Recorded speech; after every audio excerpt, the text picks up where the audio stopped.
गुरु ब्रह्मा गुरु विष्णु गुरुदेव महेश्वर गुरुदेव परब्रह्म तस्मै श्री गुरवे नमः। सम्माननीय प्रधान शिक्षक गुरुजी गुरुमा सम्मानित अतिथिगण और मोर प्रिय सहपाठी माने, आज 5 सेप्टेम्बर एक पवित्र दिन शिक्षक दिवस।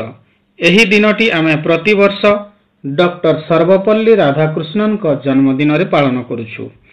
से जणे महान दार्शनिक साधु सहज मनीष और भारतर पूर्वतन राष्ट्रपति थिले।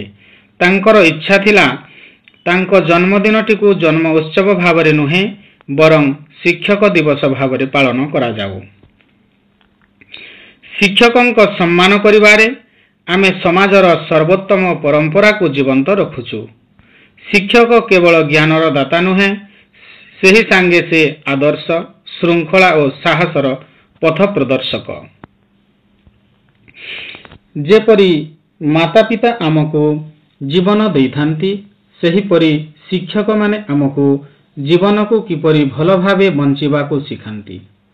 समाज रे भल मनीष हेबारे, भविष्यत को सुंदर करिबारे तांको अपरिसीम भूमिका रहिछि। डॉक्टर सर्वपल्ली राधाकृष्णन का जन्म 5 सेप्टेम्बर 1888 मसीह तमिलनाडुर तिरुतानी नामक स्थान रे होइथिला। से एक साधारण परिवार रे जन्म नेइथिले। छोट दिनरु से अध्ययन रे प्रतिभाशाली थिले और गभीर चिंताधारा रे आगुआ थिले।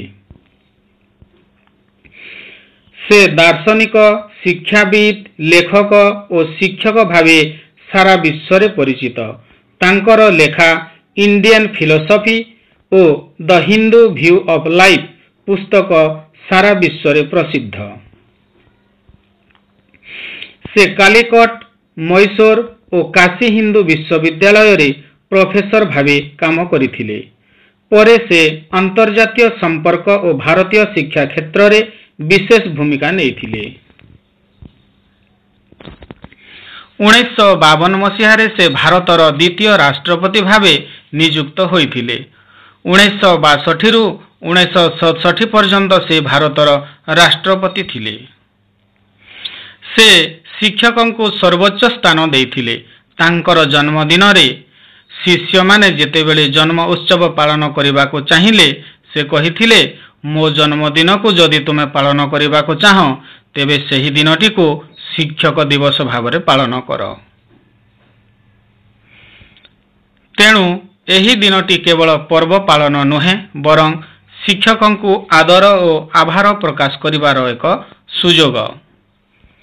शेषरे मु समस्त शिक्षक मानक पई आजीवन स्वास्थ्य, शांति और सम्मान कामना करुछि। धन्यवाद। जय हिंद। नमस्कार।